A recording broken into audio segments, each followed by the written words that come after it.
शिक्षकों के खास दिन 11 जून 2024 होंगे कई अरमाने पूरी। नमस्कार और आदाब आप तमाम दर्शक बंधुओं को। मैं हूं एसके चौधरी। दोस्तों, आप सभी अवगत हो गए होंगे कि 11 जून 2024 बिहार के सभी कोटियों के शिक्षकों के लिए खास दिन होने वाला है। और इसका सबसे बड़ा कारण ये है कि बिहार शिक्षा विभाग द्वारा जो 4 सदस्यीय कमेटी का गठन किया गया था और जिनके ऊपर यह जिम्मेदारी दी गई थी कि शिक्षकों का स्थानांतरण एवं पदस्थापन, साथ ही साथ अनुकंपा के आधार पर नियुक्ति और उसके अलावे बिहार शिक्षा उप संवर्ग के अंतर्गत कैडर के गठन हेतु उस समिति का निर्माण किया गया था। दोस्तों, उस समिति को ये बातें कही गई थी कि 15 दिनों के अंदर अपना सुझाव शिक्षा विभाग को प्रस्तुत करनी है ताकि शिक्षा विभाग उस पर अमल करते हुए आगे की रणनीति अपना सके। दोस्तों, इसी के क्रम में समिति द्वारा 11 जून 2024 का एक तिथि निर्धारित कर दी गई है, जिस दिन शिक्षकों के पदस्थापन, शिक्षकों का स्थानांतरण, अनुकंपा के आधार पर नियुक्ति एवं बिहार शिक्षा सेवा उपसंवर्ग के गठन हेतु सदस्यों के बीच में आपसी विचार विमर्श किया जाएगा। दोस्तों, आखिर 11 जून 2024 को शिक्षकों को क्या कुछ मिलने वाला है, कैसे शिक्षकों के अरमाने पूरे होंगे, इससे पहले कि हम इस पर विस्तार पूर्वक चर्चा करें, अगर आपने अभी तक हमारे इस चैनल सुसत्य वचन को सब्सक्राइब नहीं किए हैं तो कृपया अभी सब्सक्राइब कर लेंगे। आइए दोस्तों, हम बातें करते हैं बिहार शिक्षा विभाग की। और जब से नए एसीएस डॉक्टर एस सिद्धार्थ के द्वारा अपर मुख्य सचिव का पद ग्रहण किया गया है, उसके बाद से शिक्षा विभाग से जुड़े वैसे तमाम संवर्गों की आवाज़ें बंद हो गई है जिनकी आवाज़ पहले बुलंदियों के साथ जरूर उठा करती थी। दोस्तों, इसके क्रम में हम आपको बता दें, सबसे पहले बिहार के तमाम कोटियों के शिक्षकों द्वारा अपनी अपनी विभिन्न समस्याओं के समाधान हेतु आवाज़ें उठाई जा रही थी, लेकिन एसीएस ने कुछ ऐसी रणनीति का निर्माण किया जिसके आधार पर शिक्षकों की आवाज़ ही बंद हो गई है। दोस्तों, इस पर भी हम बात करेंगे। दूसरे बिंदु देखा जाए दोस्तों, विद्यालय के पोषक क्षेत्र के अंतर्गत अभिभावक की ओर से बार बार यह सवाल उठाया जा रहा था और शिक्षा विभाग के यहाँ शिकायत की जा रही थी कि विद्यालयों के शिक्षक समय से विद्यालय नहीं आते हैं और आते भी है तो विद्यालय में ठीक से बच्चों को पढ़ाते नहीं है। दोस्तों, बार बार उनके द्वारा ये सवाल उठाई जा रही थी, लेकिन एसीएस ने एक बार फिर से एक ऐसी रणनीति बनाई है जिसके आधार पर अब पोषक क्षेत्र के अभिभावकों की भी आवाज़ बंद हो गई है। वहीं दोस्तों, विद्यालय में नामांकित छात्रों के द्वारा भी कई बार आवाज़ें उठाई जा रही थी कि हम सभी छात्र विद्यालय तो जाते हैं परंतु विद्यालय में पढ़ाई ही नहीं होती है। दोस्तों, इन तीनों बिंदुओं पर आवाज़ उठाने वालों की आवाज़ ही बंद कर दी गई है एसीएस डॉक्टर एस सिद्धार्थ के द्वारा। सबसे पहले आइए बिहार के शिक्षकों के बारे में हम बात करते हैं कि उनकी आवाज़ कैसे बंद कर दी गई है।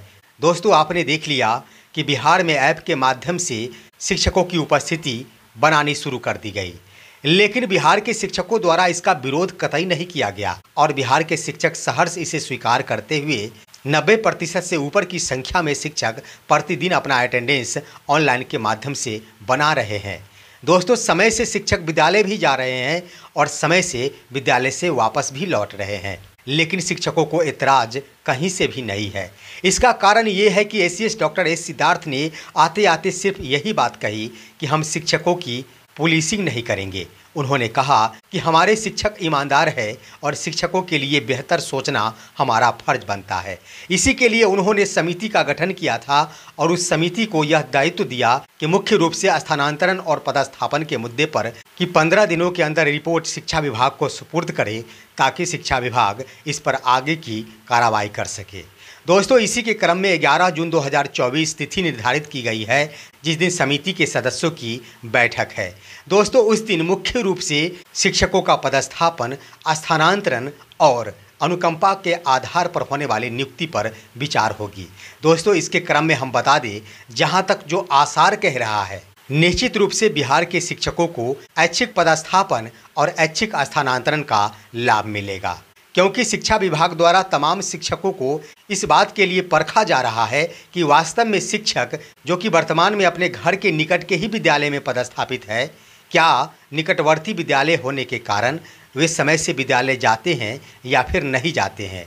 बार बार ग्रामीणों द्वारा यह शिकायत की जाती है कि शिक्षक समय से विद्यालय नहीं आते क्योंकि वह लोकल है और शिक्षा विभाग इसी को परखने में लगी है कि वास्तव में ऐप के माध्यम से शिक्षक अगर उपस्थिति बनाते हैं, इसका मतलब है कि तमाम शिक्षक ससमय विद्यालय पहुंच रहे हैं और समय से प्रस्थान भी कर रहे हैं। तो इस बात की परख हो जाने के बाद निश्चित रूप से शिक्षकों का ऐच्छिक पदस्थापन और ऐच्छिक स्थानांतरण का लाभ मिलेगा, इसमें कहीं से कोई दो राय नहीं है। वहीं दोस्तों, सेवा निरंतरता की बात कही जाए, सोशल मीडिया के अंतर्गत कई खबरें ये चल रही है कि सक्षमता उत्तीर्ण शिक्षकों का वेतन 70,000 हो जाएगा तो 55,000 हो जाएगा। दोस्तों, मैं स्पष्ट करना चाहता हूं कि अभी तक कोई भी एक छोटा सा सुरंग नहीं मिल पाया है जिसके आधार पर यह स्पष्ट किया जा सके कि आखिर किन बिंदुओं के आधार पर शिक्षकों का वेतन 55,000 हो जाएगा या फिर 70,000 हो जाएगा। दोस्तों, इसके संबंध में हम कुछ नहीं कहना चाहेंगे। आखिर जो भी खबर चलाई जा रही है वो तथ्यहीन मैं इसे मानता हूँ, क्योंकि इसके संबंध में शिक्षा विभाग की ओर से किसी भी प्रकार का कोई दिशा निर्देश जारी नहीं किया गया है। हाँ, रही बात सेवा निरंतरता का लाभ देने की, दोस्तों, हर हाल में बिहार के नियोजित शिक्षकों को सेवा निरंतरता का लाभ मिलेगा जब वो विशिष्ट शिक्षक में परिवर्तित होंगे। लेकिन अहम बात हम आप सभी को बता दें दोस्तों कि संभव ये प्रतीत हो रहा है कि बिहार विशिष्ट शिक्षक नियमावली 2023, जिसमें शिक्षकों को विशिष्ट शिक्षक कहा गया है, संभव ये है कि बिहार के शिक्षकों का नामाकरण विशिष्ट शिक्षक से हटाकर कोई और किया जाए। इस पर भी मंथन चल रही है और 11 जून को इन बिंदुओं पर निश्चित रूप से सहमति बनेगी। यानी 11 जून 2024 को विशिष्ट शिक्षक नियमावली के जगह एक नई नियमावली, एक संशोधित रूप में ही कहा जाए, परंतु नया नियमावली का गठन होगा जो कि बिहार के नियोजित शिक्षकों से मुख्य रूप से संबंधित होगा। वहीं बीपीएससी शिक्षकों के बारे में कहा जाए तो उनके लिए भी स्थानांतरण के बिंदुओं पर चर्चा होगी। सिर्फ बीपीएससी शिक्षक ही नहीं, नियमित शिक्षकों के लिए भी स्थानांतरण के बिंदु पर समिति की बैठक होगी और उस पर अंतिम रूप से निर्णय लिया जाएगा। संभव ये जताई जा रही है कि नियमित कोटि के शिक्षक और साथ साथ बीपीएससी शिक्षकों का भी स्थानांतरण निश्चित रूप से नियोजित शिक्षकों के साथ होगा। अब आइए दोस्तों, बिहार के अभिभावकों की आवाज़ें बंद कर दी गई है एसीएस डॉक्टर एस सिद्धार्थ के द्वारा। वो कैसे, इसके बारे में हम जानते हैं। आप सभी अवगत है कि एसीएस के द्वारा छात्रों को प्रतिदिन होमवर्क दिए जाने पर काफ़ी जोर दिया जा रहा है। दोस्तों, एसीएस कहते हैं कि प्रतिदिन प्रति छात्र को गृह कार्य अवश्य दिया जाना चाहिए और शिक्षक द्वारा प्रतिदिन उस गृह कार्य को अवश्य चेक किया जाना चाहिए। साथ ही साथ उनकी ओर से यह दिशा निर्देश दिया गया है कि लाल कलम से ही होमवर्क चेक किया जाना चाहिए और उस पर तिथि भी अंकित होना चाहिए। वहीं दोस्तों, ये भी बात कही गई है कि छात्रों को प्रति विषय के लिए अलग अलग कॉपी की भी व्यवस्था होनी चाहिए, जिसमें प्रतिदिन सभी छात्र सभी विषय के अलग अलग कॉपी लेकर विद्यालय में आएंगे। दोस्तों, ये बात सही है कि होमवर्क दिए जाने से छात्रों में शैक्षणिक गुणवत्ता की बढ़ोतरी जरूर होती है। ये भी बात सत्य है कि होमवर्क दिए जाने से छात्रों को घर पर भी पढ़ने का अवसर मिलता है। लेकिन एक बड़ी बात ये भी सत्य है कि छात्रों को होमवर्क दिए जाने से अभिभावक भी कॉन्शस होते हैं और अभिभावकों को भी अपने बच्चों के बीच में निश्चित रूप से समय देना पड़ता है, क्योंकि गृह कार्य अगर पूरा करेगा छात्र तो अपने परिवार के किसी न किसी सदस्य के माध्यम से ही पूरा करेगा, क्योंकि उनके पास घर पर शिक्षक नहीं होंगे जो किसी भी बिंदु को उन्हें समझा पाएंगे, लेकिन परिवार के सदस्य के द्वारा ही उनका होमवर्क पूर्ण कराया जाएगा।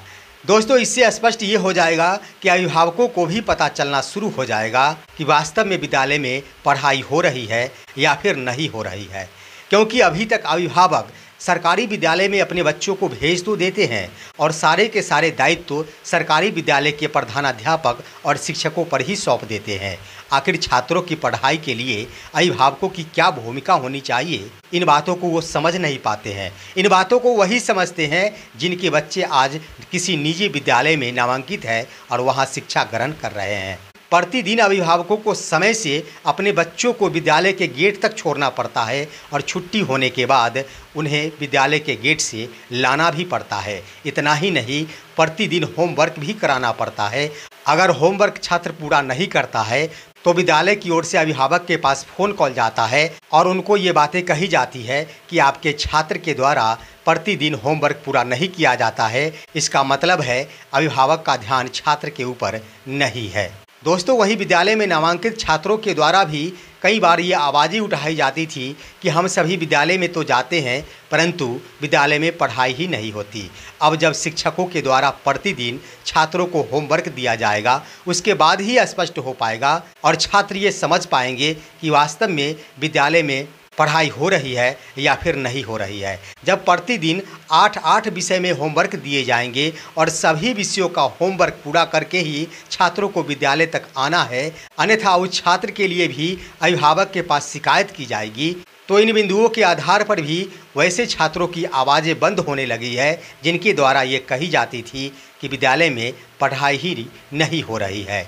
दोस्तों इस तरह से कह दिया जाए तो 11 जून 2024 बिहार के तमाम शिक्षकों के लिए एक सुनहरा अवसर लेकर आएगा और शिक्षकों के कई अरमाने पूरे होंगे, जिसमें मुख्य रूप से नियोजित शिक्षकों के अरमान पूरे होंगे और दूसरा बीपीएससी शिक्षकों का अरमान कि जितना जल्द हो सके स्थानांतरण की प्रक्रिया प्रारंभ हो। ये भी अरमान उनकी पूरी जरूर होगी।